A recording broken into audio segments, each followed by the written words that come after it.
Welcome to Sacrilegious Discourse. I'm husband. And I'm wife. Together, we're reading the Bible for the very first time. We grew up without religion and wanted to know what all the fuss was about. Well, what have we learned so far? That God is a dick, and apparently some people believe in talking donkeys? We're not trying to pass ourselves off as experts. Nope, we're just reading the Bible for the first time and giving our first take reaction. If you'd like to join us in this venture, you might consider starting at episode 1. Otherwise, jump in wherever you like. All right, let's go read the Bible. Yeah, let's get to it. Husband! Wife! Beyond the fact that we're in Psalms, do you have any fucking clue what has been happening? We're in the middle of some Psalms of Ascents. Yes. And we're reading through those. There's like 15 in total. Yes. And we're reading them. We are. We're talking about them. We're doing things with them. And there's no story. I mean, not really.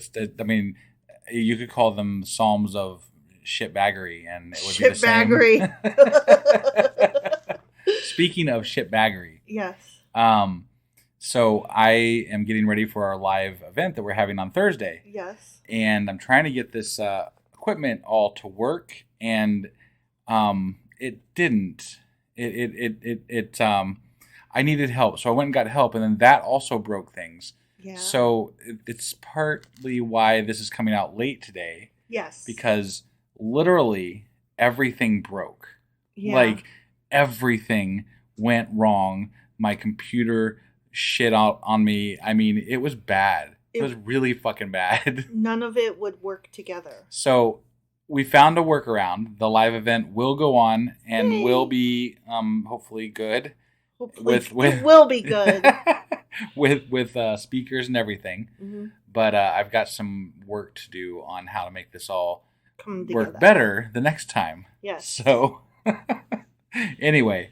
It turns out that you don't know a lot about sound equipment. I'm not an audio technician. Nope. No, I need a sound guy. Yeah. Or girl. Or person. A sound person. Yeah. Any of the above would work great. Yeah. So if anybody wants to volunteer their time, we're taking volunteer applications. Anyway, that being said, what are we getting into today? Psalms 126, 127, and 128. Sounds great. Let's do this. Okie dokie.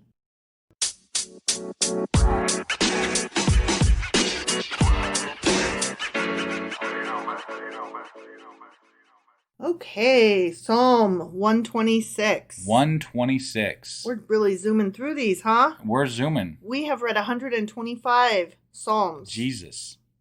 Not fucking quite. Christ. Something like that. It's a lot of fucking Psalms. Mm-hmm, mm-hmm. So, it's a song of ascents. Is it a song of ascents? As you pointed out. Okay. When the Lord brought back the captives to Zion, we were like men who dreamed. Our mouths were filled with laughter, our tongues with songs of joy.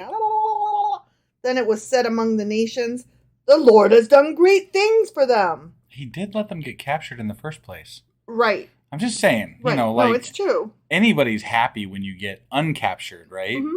Mm-hmm. But you got captured. Yeah. And God let that happen. The Lord has done great things for us. Has he, though? And we are filled with joy. Woot, woot. Restore our fortunes, O Lord, like streams in the Negev. Those who sow in tears will reap with songs of joy. He who goes out weeping, carrying seed to sow, will return with songs of joy, carrying sheaves with them. Yeah. That sounds in the sheaves. Exactly. Or whatever. Yeah. It comes from that. Sure. Okay. So Psalm 126 is Thanksgiving for restoration, and it starts when the Lord turned again the captivity of Zion. Okay. It is. I'm hearing a tinny noise. Yeah, I think FYI. It's probably your phone. Oh, okay. Yeah, I'll turn that off in a minute. It is well known in Judaism as the preliminary psalm recited before the grace after meals on the Sabbath and Jewish holidays, as well as at other celebratory meals, such as those at a Jewish wedding. Some scholars hold that this psalm was likely written upon the return of the Israelites from Babylonian captivity. Got it. Either by Ezra, who led the nation at the time, or by one of the Jewish prophets. Got it. So, Ezra or somebody. Somebody did it, yeah. Somebody wrote it. It was done. It was done. It was a thing. However, modern Jewish commentators suggest that the second half of the psalm refers to the redemption of the land of Israel from agricultural drought. Because God's always watching over them. Drought.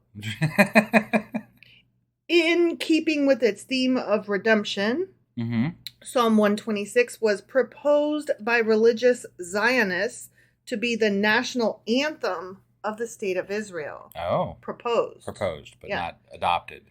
It, along with at least 11 other proposals, was ultimately passed over, which is to say, rejected, in favor of Hatikvah, which was ratified as the official national anthem in 2004. I see. Israeli Prime Minister Menachem Begin, I'm sure I butchered that. Sure. Apologies, my good sir. Recited Psalm 126 on the White House lawn when he signed the second of the Camp David Accords with Egyptian President Anwar Sadat on March 26, 1979. Oh, wow. Interesting. And as you caught with the word sheaves, the psalm inspired the hymn, Bringing in the Sheaves.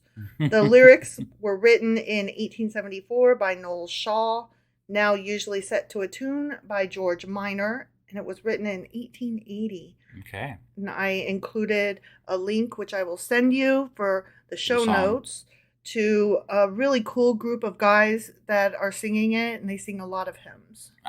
And I liked the way they sing it. Okay. So that's the one I included. Sure. Okay. Yep. Now, moving on to Psalm 127. Okay. Guess what this is? It's a psalm of ascents. A song. Song. Of ascents. Of ascents. It's also of Solomon. Okay, yeah. So this is going to be a wise psalm then, huh? Well, we don't know if it was written about Solomon or by Solomon, because the word of is a little vague, shaky and vague, ambiguous, questionable. Yeah. Unless the Lord builds the house, its builders labor in vain. I mean, the laborers are the ones building the house. But the Lord builds it. I don't think so. If you didn't build it through the Lord, then it's on shaky ground. When I hire builders, I don't consult the Lord. No, maybe you should. Unless the Lord watches over the city, the watchmen stand guard in vain. So basically, they're saying that nobody can do anything without God. Yeah, I think that's their entire point. We must just we must be completely worthless. Like we apparently aren't doing anything in our lives. Correct. At all. Nothing good anyway. Because we all need God, apparently. That is, according to this. You're now understanding the point of what they say, yes. That's such bullshit. But that's their belief. I mean, we've managed to put out a fuck ton of fucking episodes about God, against God, counter to his thoughts. And all bad things that happen to us are a result. No. That's bullshit. What they say. That's what they say. Bullshit. Besides, we've had a lot of good things happen too. Imagine how much better they would be if only you'd let God into your heart. That's what they say. No. No? You know what you would have? You know what you would have if you let God into your heart? A bigger community. Yeah, that's the only thing. That's the only benefit that I've ever ascribed to being religious, is that you have a group of people around you who are like-minded and maybe will help you with stuff. Right. I mean, the maybe is the big maybe though. Right. Because ultimately it's just a group of people that unless you still have to make friends with them if you want them to help. Sure. And then it's just like any other fucking friends, except for you all meet together on Sunday and are like, oh, how are you all week? Okay, great. How are you? Oh, good. It gives you a greater group to call upon when you need to move. And you need to ask people to help you carry the couch. Yeah, or if you're looking for a job. You're like, hey, does anybody know any job openings? Or, hey, do any plumbers attend this church? Right. Yeah. Right. In vain you rise early and stay up late, trolling for food to eat. Oh, they had trolls back then too, huh? For he grants sleep to those he loves. Okay. Yeah, he does. But not to the ones he doesn't love. Well, he must love me a lot because I sleep all the fucking time. I slept really damn good last night, actually. Well, here's the thing. When I don't take medication, I sleep all the time due to depression. But when I'm on medication, I sleep all the time because of the medication. So I'm you always sleep a lot. tired. Yeah. Right. The question is not whether I'm going to sleep all the time. The question is whether or not I'm going to be depressed when I'm awake. Right. You know? Yeah. Sons are a heritage for the Lord. Children, a reward for him. For him? From him. From him. From him. Sorry, turned the page too soon. Like arrows in the hands of a warrior are sons born in one's youth. What? Like sands through the hourglass, these are the days of our lives. Blessed is the man whose quiver is full of them. Sons, remember that is sons. Quiver. Remember that. Yeah, okay. They will not be put to shame when they contend with their enemies in the gate. Unless their dad pisses off God. Enemies in the gate. That's the name of a movie. Oh. Enemies at the gate. Oh, okay. Yeah. Okay. Anyway, 127. Yeah. Psalm. Ready? I'm ready. It is prosperity comes from the Lord, and it's also the builder's psalm. Okay? And it starts, except the Lord build the house. I wonder if they whistle while they work. I hate whistling. I love whistling. I hate listening to whistling. I often whistle down in the basement because it's the only place I can get away with it without you yelling at me. I know. Like, my mom pointed out something so good the last time we were over for dinner. She said that she loves hearing somebody whistle because generally when a person is whistling, it means they're happy. Right. Or content or, just they're cool. They're doing all right. Right. They're whistling. Yeah. And that makes sense. And I want that to be how I feel about people who whistle, but it literally hurts my ears when I hear people whistling. Yeah. Like, I cannot. Got it. Sorry. No, I know. I've been married to you for a while. You have. A long time. And I appreciate that when I tell you stop whistling, you not only immediately stop, you also apologize because you know. Yeah. You know how much it hurts me. Yeah, I just whistle when I'm not around. When you're not around. You sneak whistle. I sneak whistle. You cheat whistle. I do. I have to cheat whistle. You cheat whistle. Yeah. That's okay. Only one among the Song of Ascents attributed to Solomon rather than David. Okay. How about that? Yeah.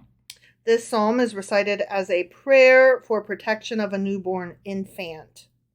Okay. Okay. Yep. So like a baby's born and they're like, quick. Say the psalm. Say the psalm. And if you didn't, then apparently you actually... Go on, sorry. No, I was good. I was just trying to cover while you were blanking out there because you stopped talking. So I did. I was like, oh shit. Yeah. So you say this one when babies are born. Yeah. The pro-natalist Quiverfull. Have you heard of that group? No. You have never heard of Quiverfull? Oh wait, yeah. Some crazy religious like sect or something like that is like close to like they're very close to like the whole what's that show on whatever it is, the Kate and Nate is great or something like that? No, I was gonna go. They wear the hoods and the red and the The Handmaid? Yeah, isn't that like they're the types that are gonna like create the Handmaid's Tale? No, they believe in having as many babies as possible. Oh, okay. So the opposite of the Shakers. Yeah. They're like, no, we will have sex. We're going to have a lot of it. I mean, let me just repeat that verse for you. Like arrows in the hands of a warrior are sons born in one's youth. Blessed is the man whose quiver is full of them. Got it. Okay? Yeah. That's where they take that from. Yeah, right. Okay? They invoke the less quoted latter part of the psalm, verses 3-5, concerning the blessings and advantages of numerous offspring as one of the foundations for their stance, and they take its name from the last verse, happy is the man that hath his quiver full of them, i.e. sons. Sounds like a bunch of guys got together and like, I want to have a lot of sex. Without condoms. Let's start a religion that says that we can have as much sex with unprotected as we want. But they are very Christian monogamous. Like, sure. They aren't just having a lot of sex willy-nilly. It's only with their spouse. At least that's what they say. They are renowned for being very... Sure. What am I trying to say? Like, loyal to their spouses. Got it. Like, The main thrust of it is for their spouse, like their spouse having children is how they feel good about themselves. Got it. It's not the sex. It's the having the children, as many children as possible, like trophies. Got like, it. Look how good my sperm works. Yeah. And if you're having a lot of sex outside your marriage, those children they don't count. They don't make you look good in your community. I gotcha. So, I had to look up a little bit more about Quiverfull because I've heard of them before, and I just wanted to make sure I had it right. Quiverfull is a Christian theological position that sees large families as a blessing from God. It encourages procreation, abstaining from all forms of birth control, natural family planning, and sterilization. It also applies to most Catholics, or a lot of Catholics anyway. Yeah. But their thing isn't so much let's have as many children as possible. Their thing is more all of our seed should be either used or not at all. It's just presented differently. Yeah. Right. Yeah. I got it. So it's less about the blessing of the children and more about the sin of wasted seed. Got it. So yes, the end result is the same, but the phrasing, how you get there, different math. Gotcha. So, without God, it is in vain. That is a popular motto derived from the Psalm's first verse as an abbreviation of, except the Lord built the house, they labor in vain that built it. Mm-hmm. And that's why it's also called the Builder's Psalm. Got it. It's often inscribed on buildings and has been the motto in the coat of arms in the city of Edinburgh since 1647. Oh, wow. Mm-hmm. It was similarly the motto of the King's Own Scottish Borderers. Okay. Mm-hmm. It has been adopted as the motto for numerous schools in Great Britain, including King Edward VI High School, Stafford, Melbourne Village College, and London. Okay. So, interesting. Yeah. Okay. Psalm 128 is... Psalm of Ascents. Song of Ascents. Okay. Mm-hmm. Blessed are all who fear the Lord, who walk in his ways. You will eat the fruit of your labor. Blessings and prosperity will be yours. Your wife will be like a fruitful vine within your house. Your sons will be like olive shoots around your table. Thus is the man blessed who fears the Lord. Sounds like more that they're going to use for that Quiverfull group. I know, right? Yeah. May the Lord bless you from Zion all the days of your life. May you see the prosperity of Jerusalem, and may you live to see your children's children.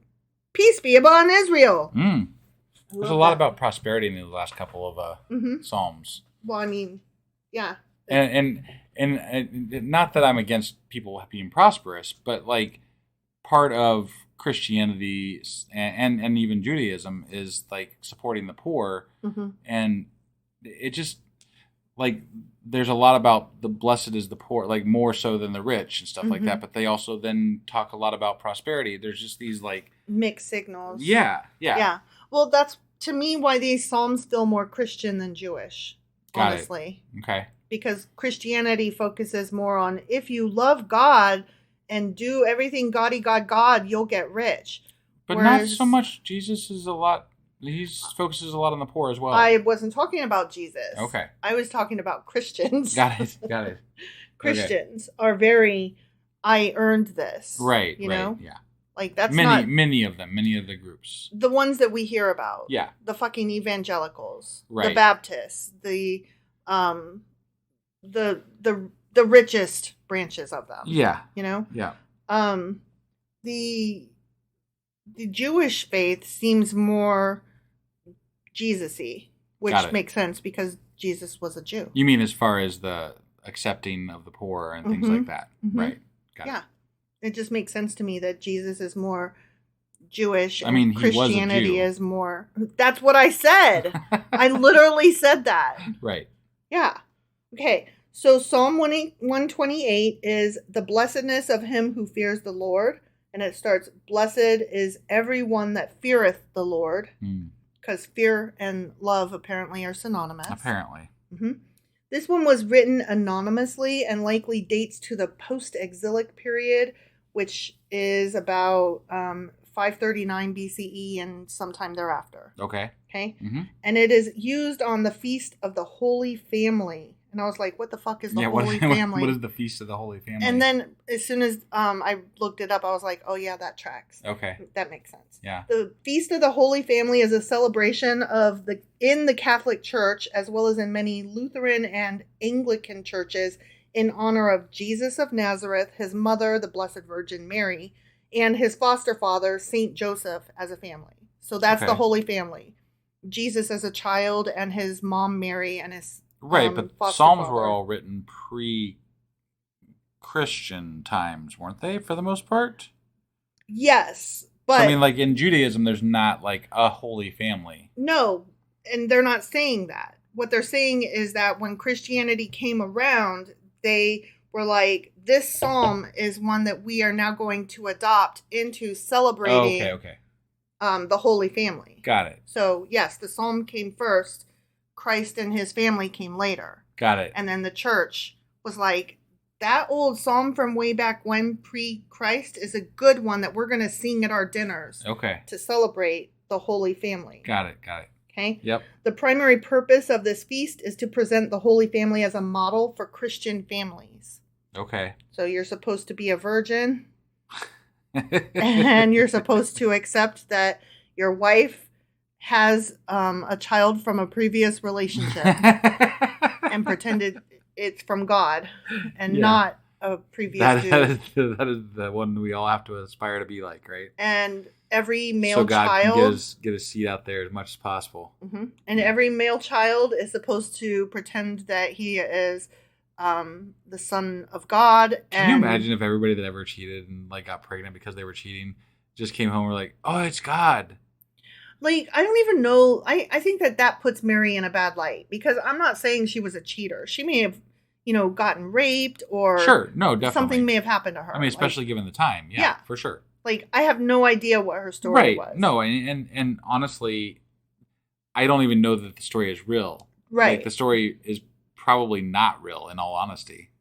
It's something because the story is taken from other stories that are similar in other cultures and kind of combined into this story. Hercules much? Right. Yeah, there's all kinds of stories out there that are similar to this story. And even if you took it at face value, there's just no telling what what the case may have been. Right. So right. It certainly is not the only time it ever happened. I can tell you that much. Right. So from the 17th century, the feast, the Holy Family dinner, has been celebrated, and in 1921, Pope Benedict XV made it part of the general Roman calendar and set it to fall during Epiphany on the Sunday that falls between January 7th and January 13th. Okay. So whatever Sunday what that is. What is Epiphany? It's one of those Catholic holidays. Oh, I started to look it up, and then I was like, that's beyond the scope of what we're talking about currently. Like, a rabbit hole in a rabbit hole? Sure, right. We're not there yet. No? Okay. I mean, we aren't even at Christ yet, much less Catholicism. Right. That's very true. So, yeah. We'll get there. Guess that we'll find out. Given that it's early January, yeah. I'm going to guess that it has something to do with Christ as a baby. And let's see, if he supposedly was born on Christmas, right? According to their religion, right? Yeah. If Christ was born on Christmas, you're supposed to wait like 2 weeks after that and to make sure he lives. And then, what's it called? Where you chop off your wiener? The circumcision. Circumcision. Yeah. The Epiphany might be where they're like, wait, no, this really is God's son. No. I think that it's using the word epiphany somewhere else in a different context. Got it.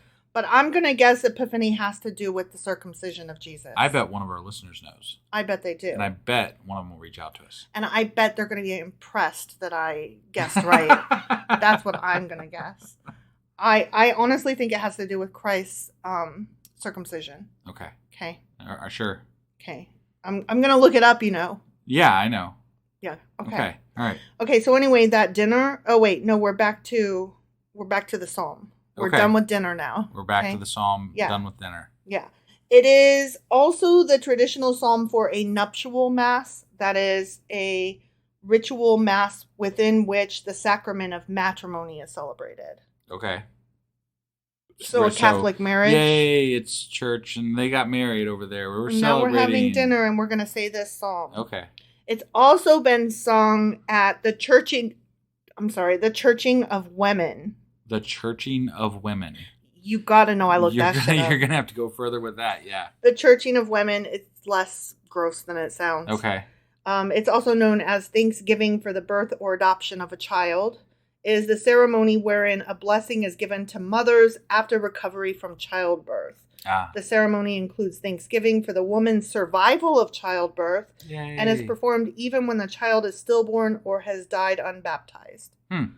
What I find interesting is that, so even in this description of what it is, of what that ceremony is, they acknowledge, oh, thank God she survived. They're acknowledging that childbirth is dangerous and that and they're even acknowledging that, stillborn births and stuff like that can cause, it seems like on the edge of acknowledging that it is a serious medical issue. Yeah, exactly. Yeah.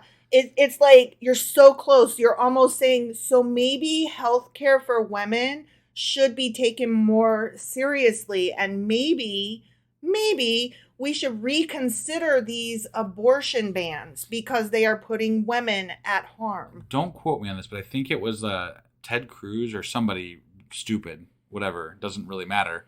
But somebody said that Democrats want to support abortion even after the child is born. And I'm like, no, that's called murder. Yeah. You fucking idiot. Yeah, it's not abortion if the baby's out, you dumb butt. Yeah. But there's all these lies about what abortion means out there. And because half of the men and most of the people in office are men. And half of those men do not understand anatomy of a woman's body. They don't understand anything about anything, to be perfectly honest with you. And I honestly think that they should be tested. Like, they don't know ovaries. They don't know uterus. They don't know, there was the one guy that was like, oh, if you get raped, you don't get pregnant. The body shuts that down. And I'm like, right. Where the fuck did you get that idea? Yeah. That makes no fucking sense. Mary was raped by God. Yeah. According to your own fucking story, her body didn't shut that shit down. Well, but it was God. So? Who's clearly a man, right? Apparently. I'm just like, ugh. That whole thing really shook me. I never realized how rampant the stupidity and ignorance really is. Right. No, I know. And it's at the highest levels. Yeah. But whatever. We're getting too much into politics there. Yeah, we are. Yeah. Sorry. Let's rein it back to the good old religion shit. Oh, I'm done with that now. Oh, okay. We're done with Psalms. Awesome. Okay, so I guess... Well, we're not done with Psalms. We're not done with Psalms. We're done with those Psalms. Yeah. Yeah. So that brings us to the end of today's podcast, where we covered chapters 126 through 128. And we're coming back tomorrow with... Psalms 129, 130, and 131. Awesome. We'll see you guys then. Yep. Bye.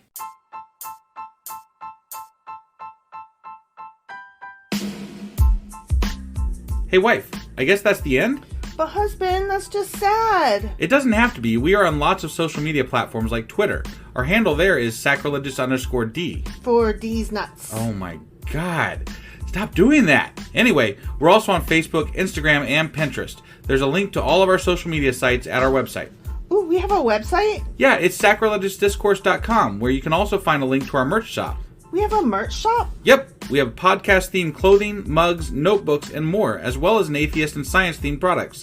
Wow, our fans should really go check that out right now. Definitely. They can get in touch with us by sending an email to sacrilegiousdiscourse@gmail.com. But before they do that, we could really use some help. Oh yeah? With what? Well, it's not free running the podcast, and we need some financial support in order to get better equipment, which will free up time so we can concentrate on our podcast and our fans. Okay, so what should they do? Head over to patreon.com/sacrilegiousdiscourse and sign up as a contributor on our podcast. Supporters there receive additional bi-weekly episodes that we record just for our Patreon members for as little as $2 a month. Also, we'd really appreciate it if you would like and subscribe on whatever platform you're using. And Apple Podcast reviews help us out tremendously. Like and subscribe. Leave an Apple review. Join us on Twitter. Support us on Patreon. That's a lot of instructions. Don't forget to say thanks. Thanks. Okay, bye.